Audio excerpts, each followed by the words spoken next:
Buenos días, hermanos. Espero que todos ustedes estén bien. Hoy vamos a continuar el estudio del libro de las profecías de Miqueas. Así que les invito a abrir sus Biblias en el libro de Miqueas y ahora en el capítulo 3. En los dos primeros capítulos que hemos estado estudiando, contiene una fuerte denuncia contra el pecado del pueblo que tenía que ver con su relación con Dios, especialmente sobre la idolatría.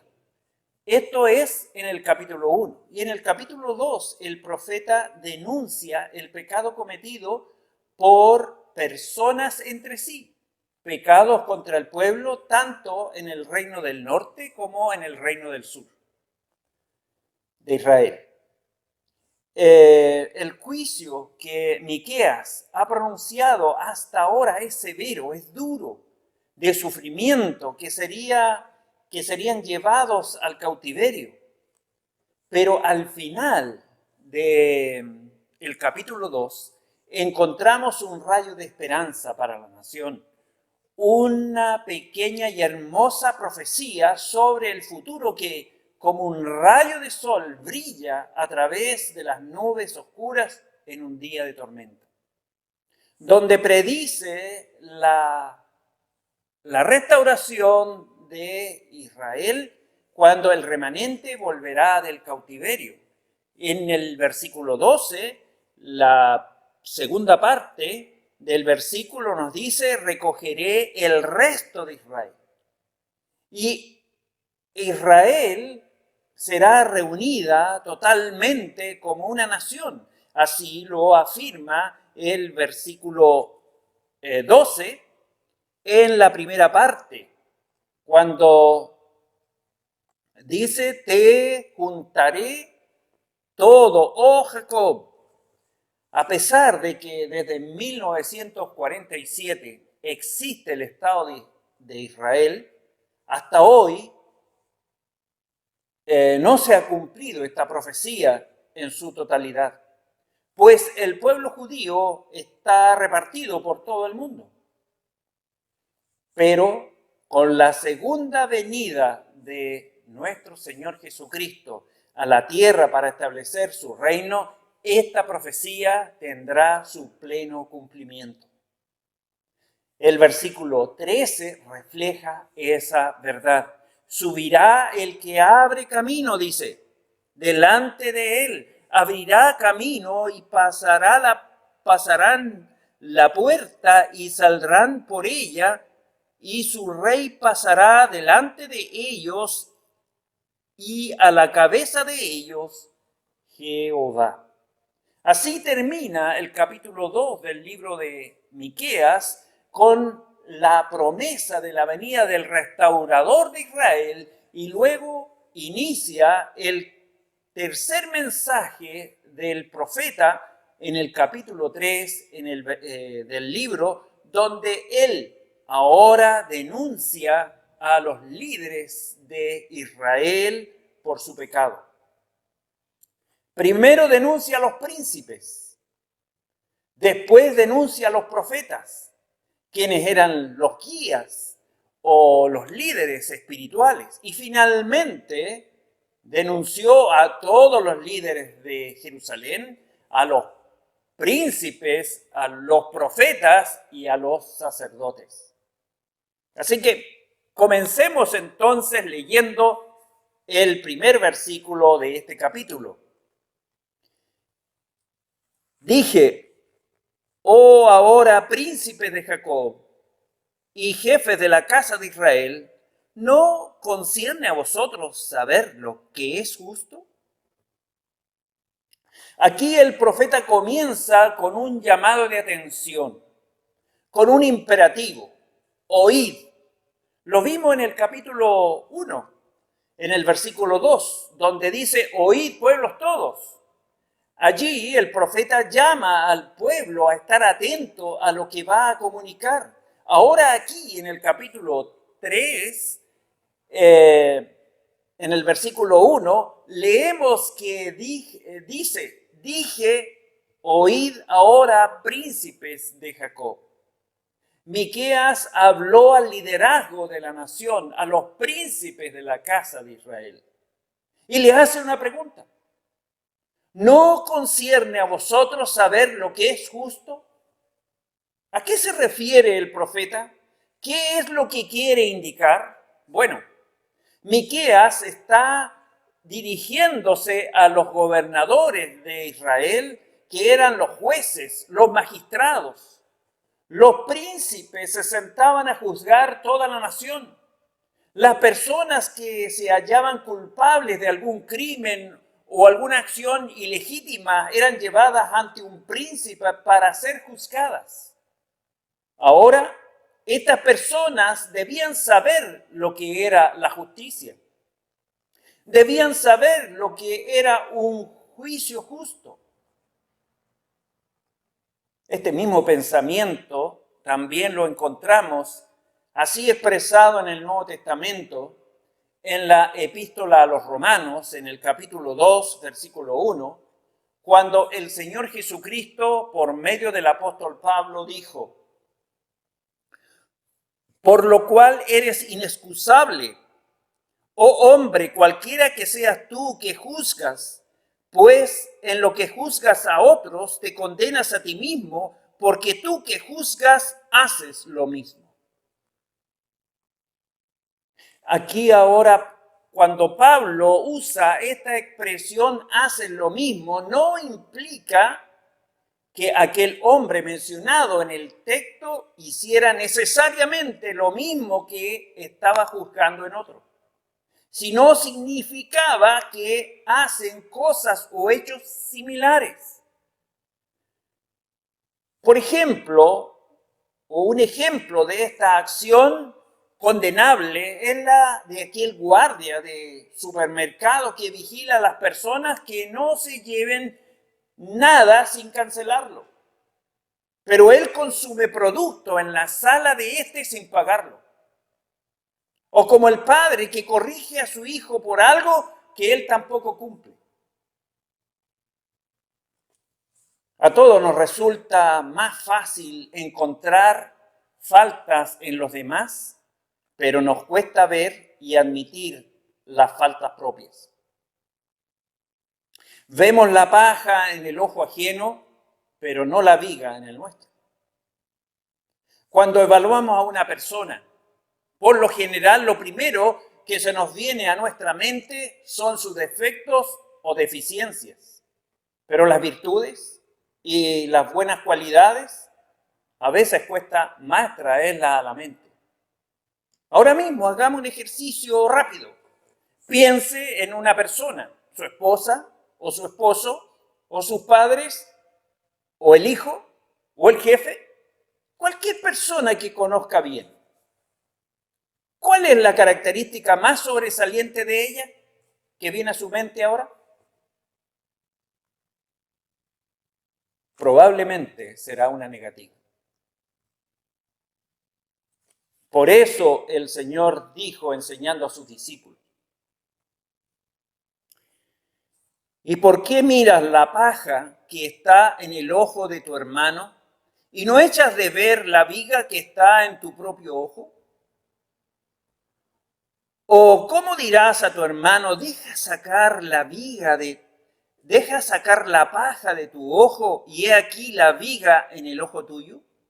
Hipócrita, saca primero la viga de tu propio ojo, entonces verás bien para sacar la paja del ojo de tu hermano. Este relato lo encontramos ahí en el Evangelio de Mateo, capítulo 7, versículos 3 al 5. Un ejemplo de esto lo encontramos en el segundo libro del profeta Samuel, en el capítulo 12. Aquí se relató la historia cuando el profeta Natán se presentó ante el rey David y le informó que en su propio reino había un hombre rico que poseía grandes rebaños de ovejas, pero que a pesar de su riqueza, cuando recibió una visita y quiso agasajarlo con un banquete, se apoderó y mató la única ovejita de su vecino, la única propiedad que tenía este hombre, bueno, eso era una horrenda injusticia. El rey se encolerizó, saltó de su trono y puesto en pie emitió un juicio sobre el perverso rico que cometió esta vileza.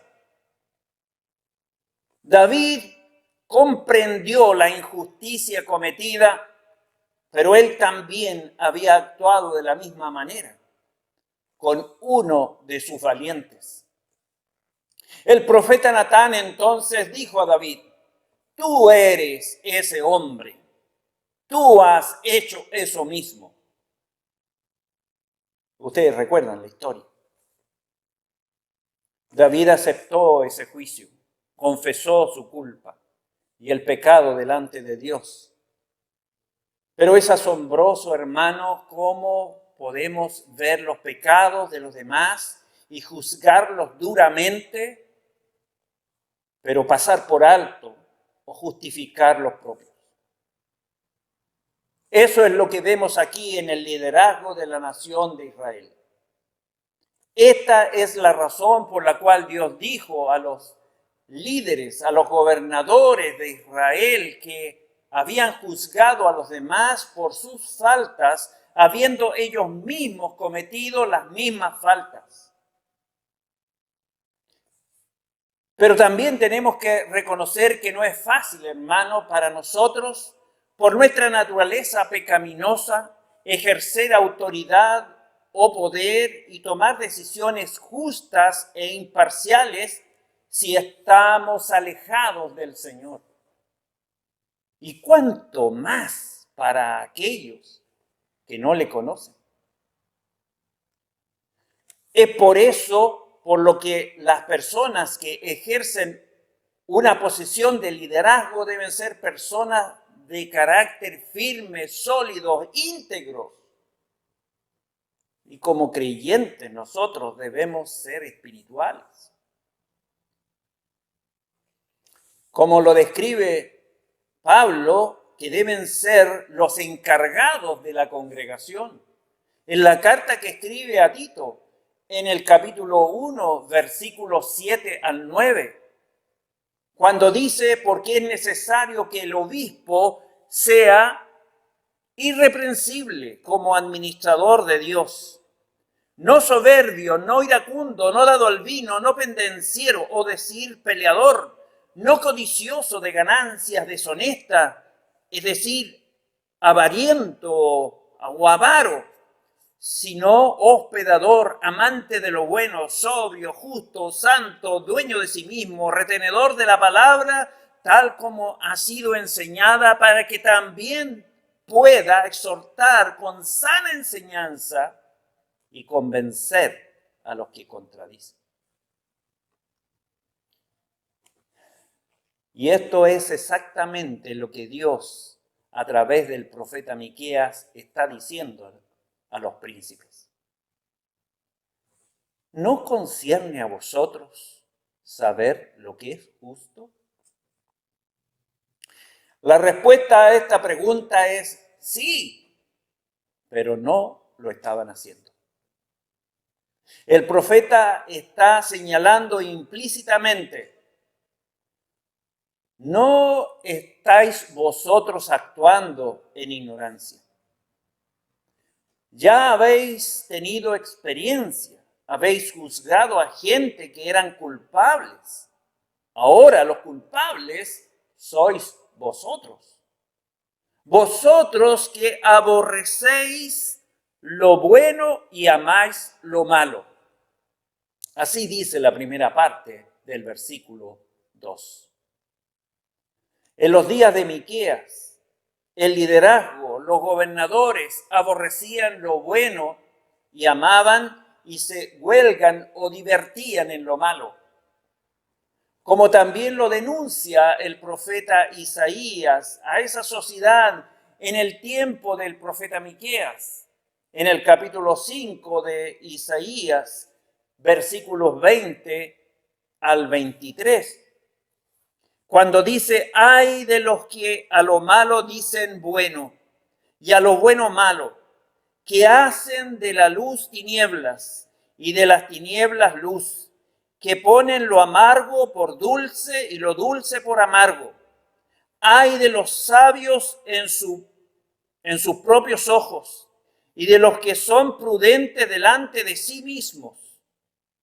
Ay de los que son valientes para beber vino y hombres fuertes para mezclar bebida, los que justifican al impío mediante cohecho y al justo quitan su derecho.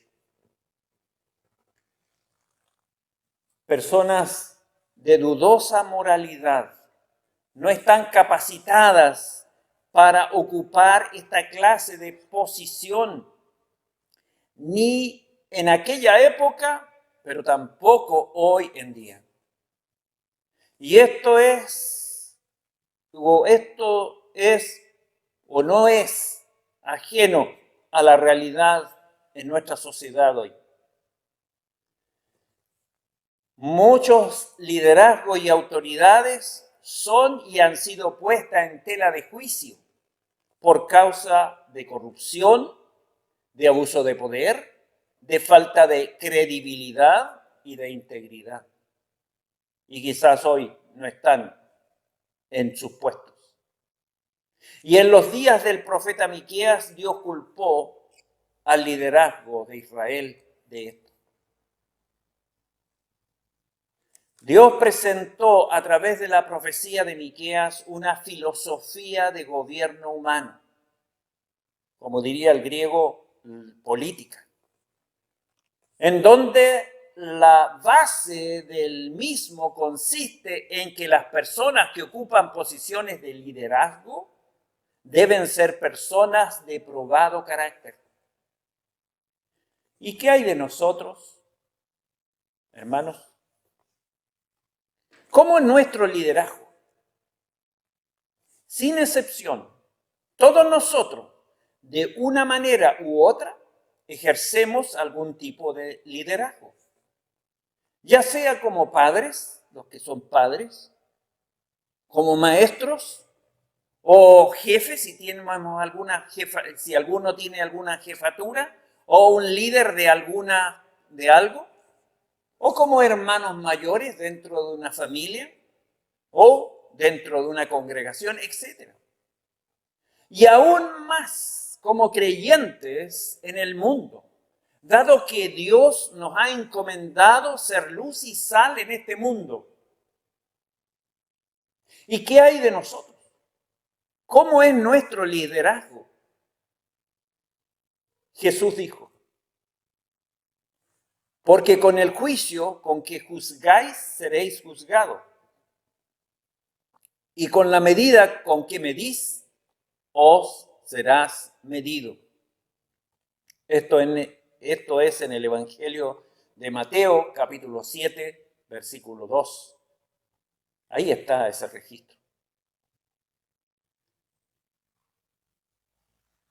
Leamos cómo se ejercía el liderazgo en Israel en el tiempo de Miqueas, y para eso miremos en forma correlativa los versículos 2 y 3. Dice así: vosotros que aborrecéis lo bueno y amáis lo malo, que les quitáis su piel y su carne sobre los huesos, que coméis asimismo la carne de mi pueblo, y les desolláis su piel sobre ellos, y les quebrantáis los huesos, y los rompéis como para el caldero, y como carne en olla. Aquí Miqueas utilizó una ilustración muy descriptiva y dramática de la conducta que caracterizaba a los líderes de la nación en su tiempo, porque se portaban como bárbaros con los desvalidos, con los pobres y necesitados. En otras palabras, estos líderes trataban a los pobres como crueles e insensatos caníbales humanos. No tenían principio, eran despiadados. Al pobre lo hicieron más pobre. Hermano, seguramente estaremos de acuerdo que este tipo de juez sería la última persona que quisiéramos que nos juzgara alguna cosa. Lo mejor que nos ocurrirá a usted y a mí será cuando nos encontremos en la presencia del Señor Jesucristo ante su tribunal, el único juez justo.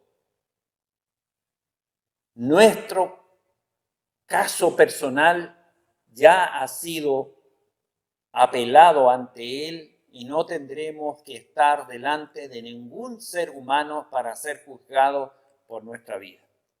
El Señor Jesucristo vino a este mundo, cargó sobre sí nuestro pecado, pagó el precio de nuestra iniquidad y nos libró de la condenación eterna.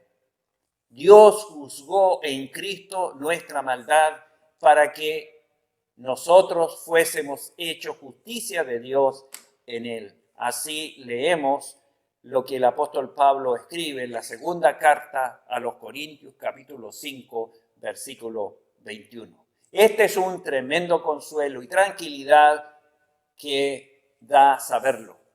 Saber que el Señor es un juez justo y Él va a juzgar lo que hicimos mientras estuvimos en el cuerpo, sea bueno o sea malo. No va a ser un hombre como nosotros que va a evaluarnos, sino el mismo Señor. Así que ese juicio y esa evaluación será una evaluación justa.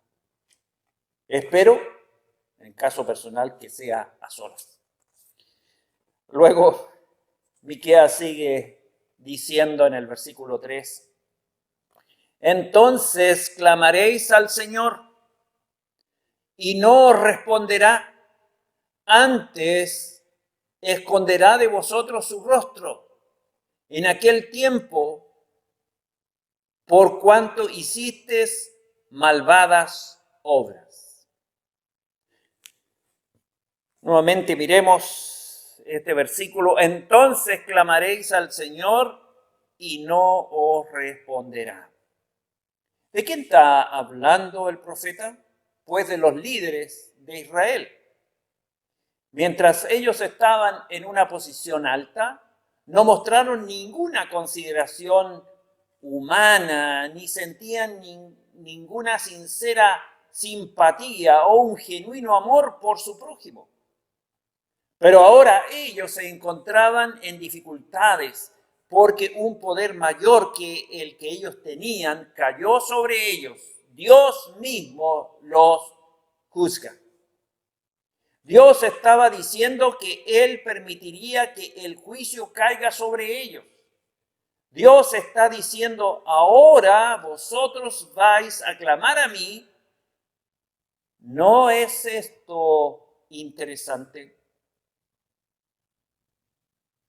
¿No es verdad que nosotros nos acordamos y clamamos a Dios con mayor frecuencia cuando pasamos por momentos difíciles?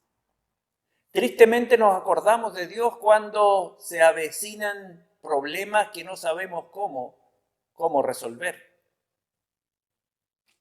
Y a veces encontramos a alguien para quien Dios no es o no era relevante, ni siquiera muy real en su vida cotidiana. Pero cuando está en una situación difícil, clama diciendo, oh Dios, ayúdame. O se acerca a alguno de nosotros y nos pide que intercedamos por él ante Dios. Y allí hay una vuelta como un sentido religioso. Bueno, la verdad es que no sabemos si Él va a escuchar o no a estas personas. Sí sabemos que Él oye la oración de un pecador arrepentido. David dice, los sacrificios de Dios son el espíritu quebrantado, al corazón contrito y humillado, no despreciarás tú, oh Dios. Salmo 51, versículo 17. Pero en los días de Miqueas, Dios dijo que aquellos que le ignoraron, que vivían sus vidas sin tenerle en cuenta, esconderé de vosotros mi rostro en aquel tiempo. Él no los iba a escuchar su clamor pidiendo ayuda. Mas Dios dijo que escondería su rostro de ellos, por cuanto hicieron malvadas obras.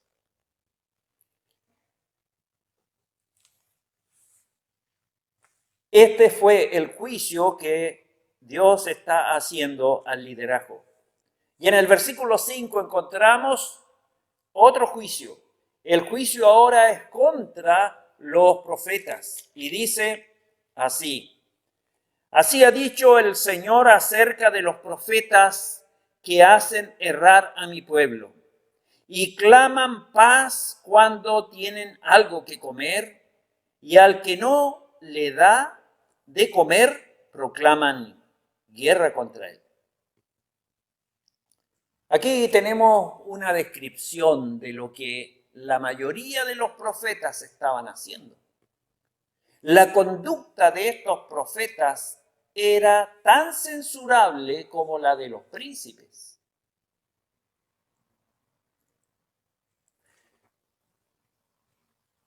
Los pecados de los que Dios acusa a los profetas consistía en que ellos informaban mal al pueblo. Hacen errar a mi pueblo. Y no eran verdaderos guías espirituales. Los profetas conocían muy bien lo que Dios esperaba de ellos, pero no cumplían su misión de comunicar fielmente el mensaje que Dios les revelaba. A sabienda extraviaban al pueblo por no denunciar los pecados de ellos como causantes del juicio. Ellos no estaban mostrando la realidad de la nación. Ellos no estaban mostrando la realidad de su liderazgo. Ellos estaban hablando de aquellas cosas que les eran agradables a los oídos del pueblo y de sus líderes. En la versión hebrea dice así el texto: muerden con sus dientes y claman paz. Eso es los profetas que entre tanto tengan de comer, prometen paz y prosperidad en sus profecías. Y a los que no les dieron de comer, dice el texto en el hebreo, aplazan batalla. Todas las veces que no se ven provistos de alimento, predicen guerra y calamidad. La palabra traducida guerra aquí en nuestra versión literalmente es batalla en hebreo. La idea en el texto es santificaban guerra, es decir, la anunciaban como un juicio santo de Dios porque a ellos no se les daba de comer. En la versión de las Américas, de la Biblia las Américas, se traduce el texto de esta manera. Dice: así dice el Señor acerca de los profetas que hacen errar a mi pueblo, los cuales cuando tienen algo que morder proclaman paz, pero contra aquel que no les pone nada en la boca declaran guerra santa. Capítulo 3, versículo 5. En los días del profeta Miqueas, los falsos profetas de Israel profetizaban paz, cuando en realidad en el norte habían rumores de guerra. Asiria estaba preparándose para atacarlo. Las amenazas de la guerra eran latentes. El mundo en el tiempo del profeta estaba convulsionado. El imperio asirio, con su crueldad y expansionismo, avanzaba desde el norte hacia Jerusalén. El reino de arameo, el reino arameo cayó en el 745 a.C. en manos de los asirios. Luego sería el reino de Asiria y Damasco, su capital caería en el 732 a.C. Es decir, 13 años después, entonces ya estaban a las puertas de Samaria, estaban a las puertas del reinado del norte. Y luego le tocó el turno al reino del norte en aquella fecha, en el 732 a.C. Y en el 701 sería el turno de Judá, el reino del sur de Israel, con Nabucodonosor, pero ahora con el imperio babilónico. El escritor de la carta de Santiago pregunta: ¿de dónde vienen las guerras y los pleitos entre vosotros? ¿No es de vuestras pasiones las cuales combaten en vuestros miembros? Capítulo 4 de Santiago, versículo 1. Y la respuesta a esta pregunta está al final en los versículos que siguen. Y lo deja muy claro desde el versículo 2 hasta el versículo 5, mostrando cuando las personas dejan a Dios, entonces vienen los pleitos, vienen los conflictos. El problema radica en el corazón humano, que era y es malvado, rebelde y egoísta, porque el corazón humano es pecaminoso. Esta manera de ser parte de la naturaleza humana desde que el pecado se introdujo en esta tierra. El profeta Isaías, un contemporáneo de Miqueas, escribió en su libro profético en el capítulo 57, en el versículo 21, no hay paz para los impíos. No hay paz para los impíos. Isaías repite esta sentencia hasta 3 veces en la última parte de su profecía. En sus 3 menciones llegaba a estas conclusiones de que el problema real estaba en el malvado y perverso corazón humano.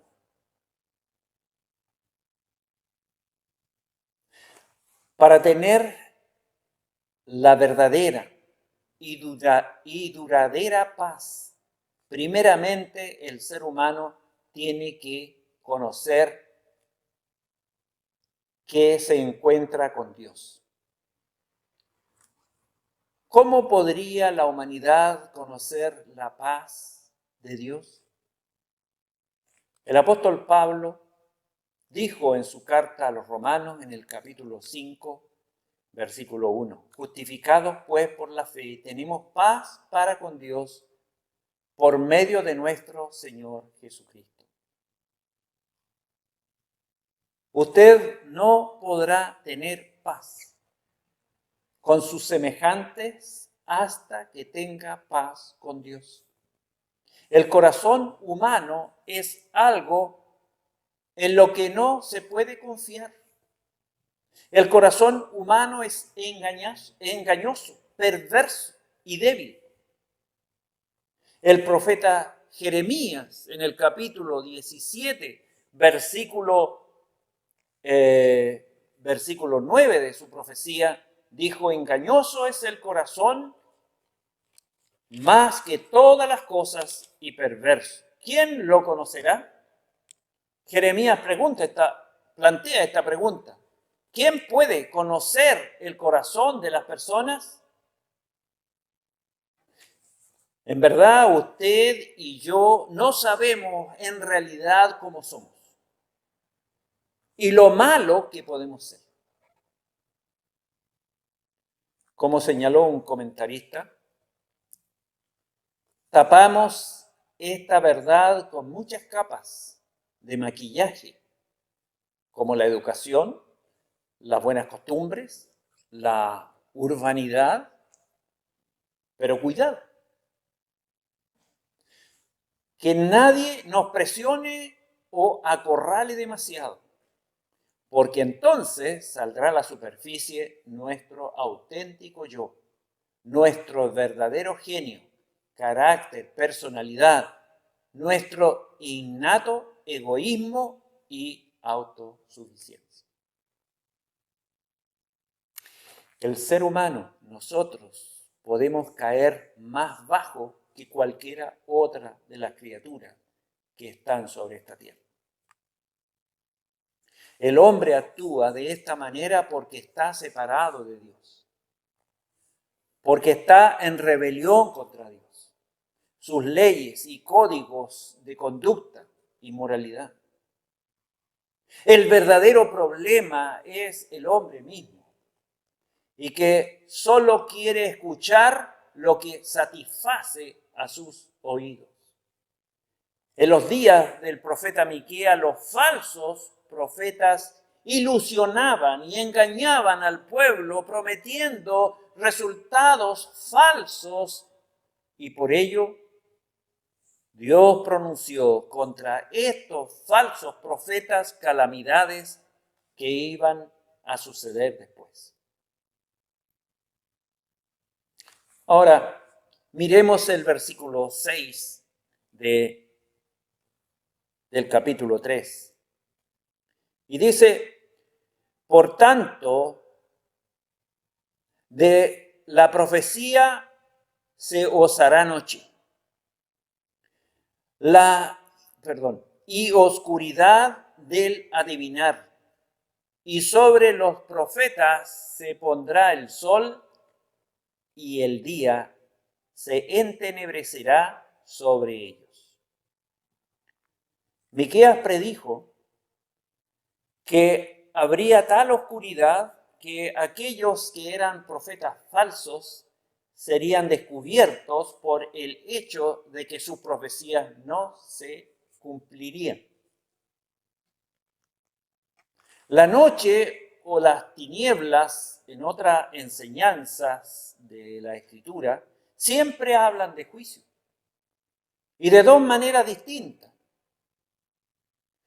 De la intervención directa de Dios en castigo de aquellos que han ofendido.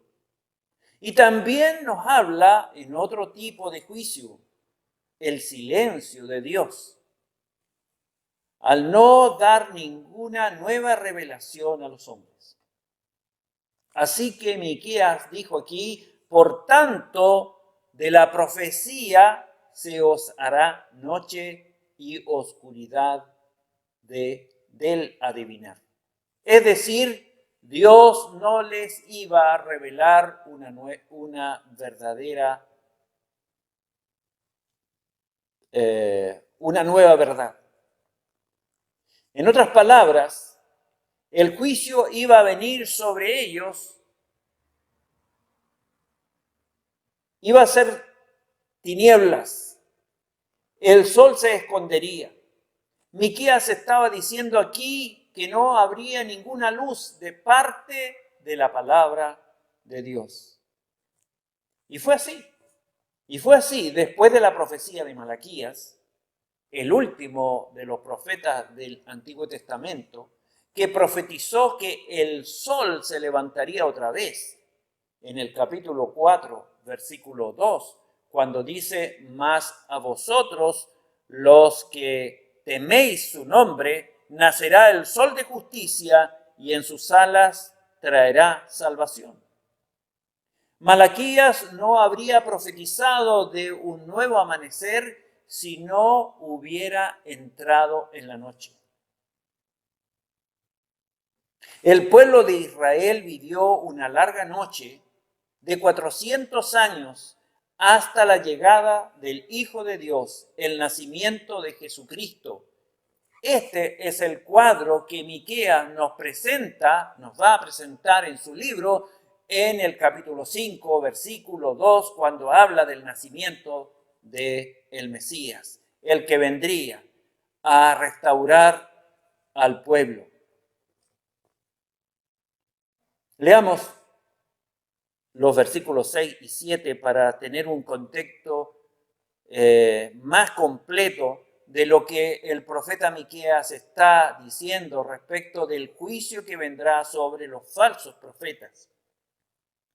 Y dice así: por tanto, la profecía se os hará noche y oscuridad del adivinar, y sobre los profetas se pondrá el sol, y el día se entenebrecerá sobre ellos. Y serán avergonzados los profetas, y se confundirán los adivinos, y ellos todos cerrarán sus labios, porque no hay respuesta de Dios.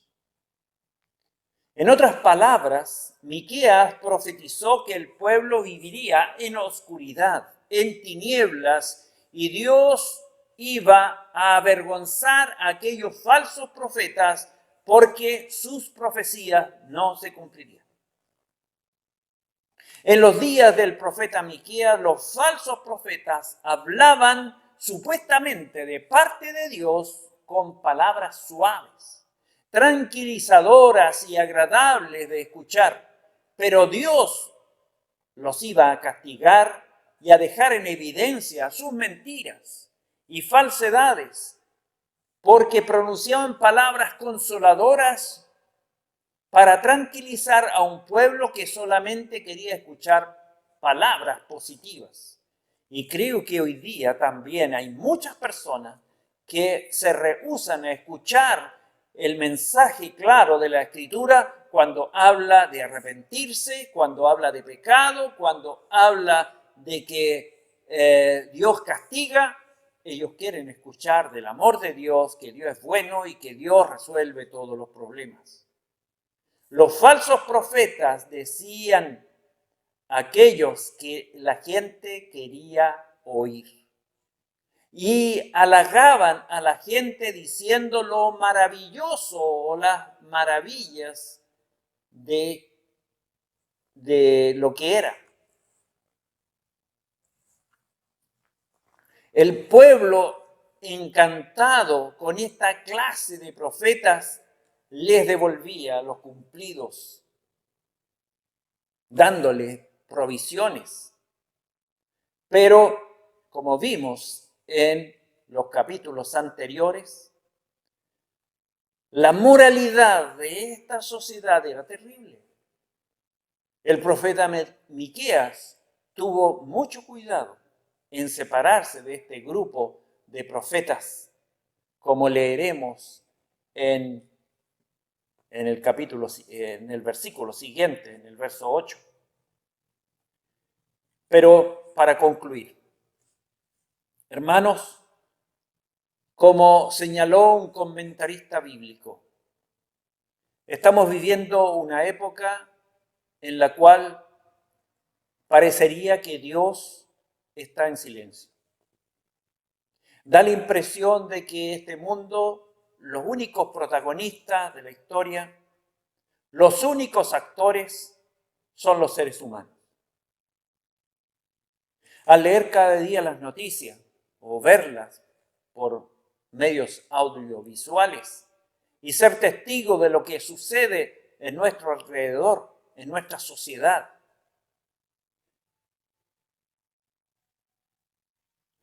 y los acontecimientos mundiales que están influyendo nuestro modo de vida, como lo que estamos viviendo hoy, la pandemia del coronavirus, que enfrentamos a nivel mundial, que está afectando la convivencia en la sociedad, nuestra formación, nuestras relaciones interpersonales, nuestra economía. No parece a los ojos del mundo que Dios estuviera interviniendo para paliar o mejorar la situación mundial en la actualidad. Algunos cuestionan que Dios sea real, pues preguntan, si Dios es verdad y amor, ¿por qué permite todo esto? ¿Dónde está Él? ¿Por qué guarda silencio? Es que los seres humanos están cosechando lo que han sembrado. Y continúan sembrando al manifestar por su propia naturaleza pecaminosa que están en rebelión contra Dios o que simplemente lo ignoran porque lo han dejado de lado. Sin embargo, Dios es soberano y permitirá que algún día esta triste historia se termine, llegando a su culminación, momento en el cual Él intervendrá para poner orden en este mundo y en el universo entero. Pero mientras tanto, en el tiempo presente, su gracia continúa actuando y es abundante, su misericordia es amplia para aquellos que acuden al llamado de su mensaje, reconocen su profunda necesidad de Él, se humillan ante Él, el único y verdadero Dios, y reconocen a su Hijo Jesucristo como su único y suficiente Salvador. Estos recibirán la gracia de Dios por medio de la fe, la salvación que Cristo obró en su muerte en la cruz. Es el mensaje que nosotros los creyentes, la iglesia, debe proclamar hoy y vivir además un liderazgo que sea consecuente con la nueva vida que tenemos en el Señor. Así que el desafío que tenemos, hermano, a través de lo que Miqueas está hablando de la sociedad a la cual está profetizando, es que nosotros como creyentes debemos ser un liderazgo potente que trae la nueva vida en sus hechos. Y además que nosotros proclamemos la verdad, no solamente con nuestros labios, sino que con nuestras vidas. De tal manera que seamos creyentes íntegros, que demos gloria y honra al Señor. Así que el Señor les bendiga, hermanos, y sigamos estudiando lo que continúa en este